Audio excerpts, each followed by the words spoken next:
Ukraine के Zaporizhzhia nuclear plant में बिजली कटौती से बड़ी अनहोनी की आशंका जताई गई है। ऐसा इसलिए क्योंकि खबर है कि पहली बार इस प्लांट को पावर ग्रिड से काट दिया गया, जिसका मतलब यह है कि यूरोप के सबसे बड़े न्यूक्लियर पावर प्लांट में बिजली की कटौती कर दी गई। ऐसे में अगर जल्द ही इस प्लांट को पूरी बिजली नहीं मिली तो भयंकर तबाही मच सकती है। ऐसी तबाही जिसे रोक पाना न तो यूक्रेन के लिए मुमकिन होगा और न ही उस पर कब्जा जमाए बैठे रूस के लिए। यही नहीं, यूरोप के कई देश भी इस प्लांट के असर से अपनी बर्बादी नहीं रोक पाएंगे, क्योंकि बिजली की कटौती से ज़ापोरिज़िया प्लांट के सभी परमाणु रिएक्टर के कूलिंग सिस्टम पर बड़ा असर पड़ेगा। इसके साथ ही वहां लगे इमरजेंसी डीजल जनरेटर को भी ठंडा रख पाना बेहद मुश्किल हो जाएगा। इस प्लांट को ऑपरेट कर रहे अधिकारियों के मुताबिक अगर जल्द ही बिजली की पर्याप्त सप्लाई नहीं की गई तो सभी परमाणु रिएक्टरों में गर्मी की वजह से कभी भी धमाका हो सकता है।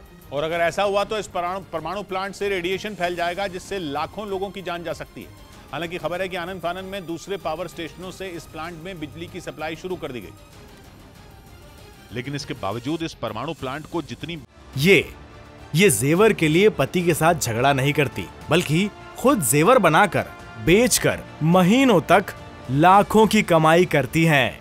आपको भी कमाना है तो फ्रीडम ऐप को अभी डाउनलोड कीजिए। बिजली की जरूरत है उतनी उसे नहीं मिल पा रही है। वहीं यूक्रेन के सामने दूसरी सबसे बड़ी परेशानी ये है कि अगर जल्द ही ये समस्या दूर नहीं हुई तो उसके दूसरे इलाकों में बिजली की भारी कमी हो जाएगी, क्योंकि यूक्रेन में बिजली की जितनी जरूरत है उसका 20% से ज्यादा इस प्लांट से सप्लाई किया जाता है। वैसे भी जंग की शुरुआत के बाद से ही यूक्रेन बिजली संकट से जूझ रहा है। ऐसे में पावर ग्रिड से ज़ापोरिज़िया प्लांट की बिजली काटे जाने के बाद उसके सामने बड़ी चुनौती है। हालांकि इस प्लांट पर रूस ने यूक्रेन पर हमले के 7वें दिन ही कब्जा कर लिया था और तब से यह परमाणु प्लांट रूस के कब्जे में है, जिसके बाद से ही यूक्रेन की सेना ज़ापोरिज़िया परमाणु प्लांट को हासिल करने में जुटी है।